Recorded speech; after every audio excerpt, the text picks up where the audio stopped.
Hello friends, good morning. आज video को देखने से पहले प्लीज़ लाइक, कमेंट और सब्सक्राइब करिए। आज देखेंगे कि अश्विनी काकी कहती है, विराट तुम खाना लेकर कहाँ जा रही हो। विराट कहेगा, ये खाना मैंने साई के लिए निकाला था, उसी को खिलाने के लिए लेके जा रही हूँ। आपको तो पता होगी वो भूखी होती है तो कितनी परेशान करती है। अश्विनी काकी कहती है, बेटा तुम खाना लेके जा रही हो तो अभी जाओ, नहीं तो वो इंतज़ार कर रही होगी। विराट खाना लेकर जब वो रूम में पहुँचती है तो साई का कुछ अता पता नहीं होता। विराट खाना लेकर वापस किचन में आता है। कुछ ऐसा देखता है कि हंसी नहीं रुकता है। विराट हंसने लगता है और प्लेट को टेबल पर रख देता है। वो देखता है कि साई किचन की स्लैब पर बैठी है और सारे खाना चटापट खाती है।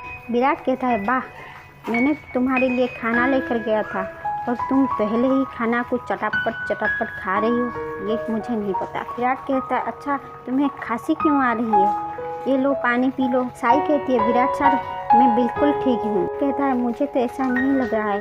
साई कहती है, हाँ बाबा, मुझे भूख जो लगी थी, मैं बात कर रही थी इसलिए खांसी आ रहा है। विराट कहता है, साई तुम अजिंक्य का नंबर मुझे दे दो क्योंकि वो तुम्हारा बेस्ट फ्रेंड है। साई कहती है, विराट सर वो मेरा बेस्ट फ्रेंड नहीं, वो मेरा कॉलेज फ्रेंड है और मैं उन्हीं की नंबर याद करती हूँ जो मेरी बहुत करीब है और इसीलिए अजिंक्य का नंबर मुझे याद नहीं है।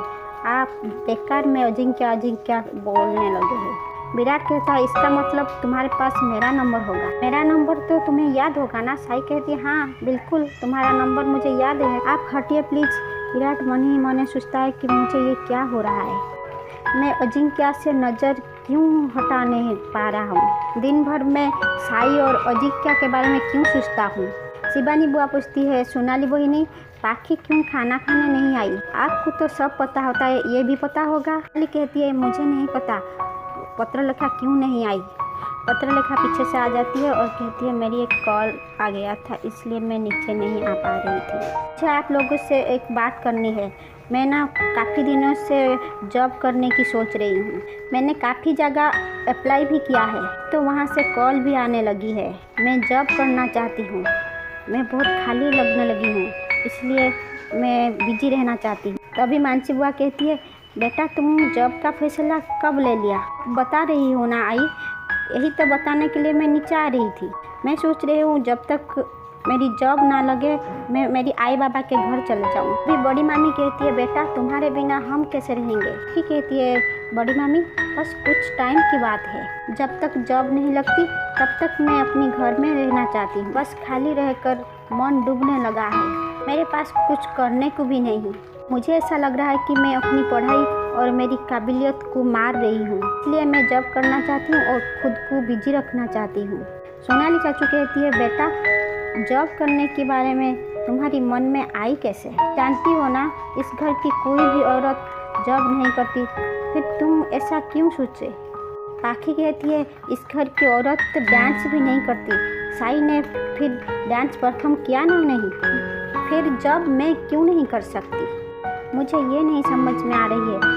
मैं जॉब करना चाहती हूँ, अपने पैरों में खड़ा होना चाहती हूँ, आप लोग क्यों नहीं चाह रहे हैं। कभी मुझे तो ऐसा लग रहा है आप लोग साई को बेटी और मुझे बहू मानने लगे हैं। अभी तो साई जो कर रही है वो सब सही है और जो मैं कर रही हूँ उसी को पूरा मानते हैं। चाचू कहती है, पाखी तुम मुझे गलत समझ रही हो, यहाँ पर बातें जॉब की हो रही है, बेटी और बहू की नहीं। तुम कहाँ की बात कहाँ ले जा रहे हो। मानसी बुआ कहती है, पाखी तुम जॉब करना चाहती हो तो बेशक करो, जॉब तो तुम यहाँ भी ढूंढ सकते हो, फिर आई बाबा के घर क्यों जाना चाहती हो। विराट आता है, कहता है, कौन घर छोड़कर जा रहा है मुझे भी बताइए।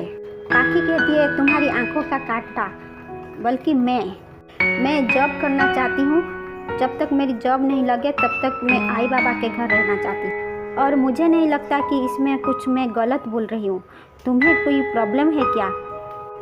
विराट कहता है, पाखी तुम जॉब करना चाहती हो तो बेशक करो, तुम्हें कोई रुक नहीं रहा है, लेकिन जॉब यहाँ से भी ढूंढ भी जा सकती है, फिर तुम घर छोड़कर यहाँ से जाना क्यों चाहती हो।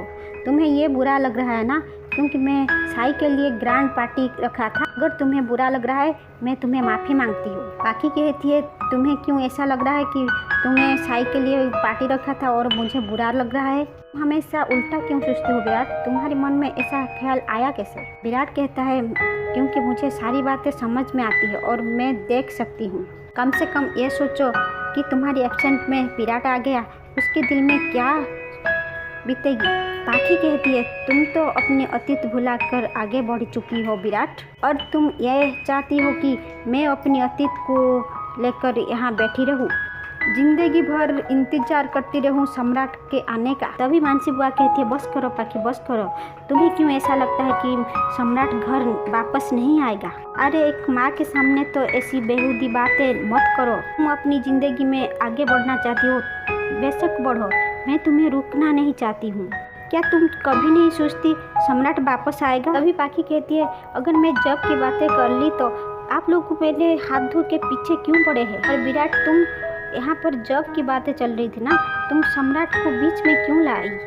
तुम ज़बरदस्ती ऐसे मुद्दे लाते हो कि मेरी सर नीचा हो जाए।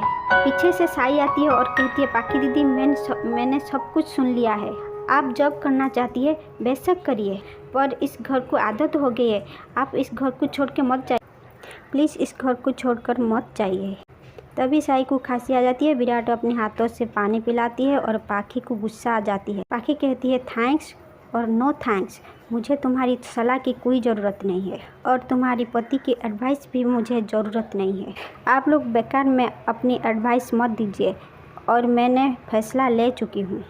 मुझे जॉब करनी है और मैं अपनी आई बाबा के घर जाके रहूँगी, वहीं से इंटरव्यू देने जाऊँगी।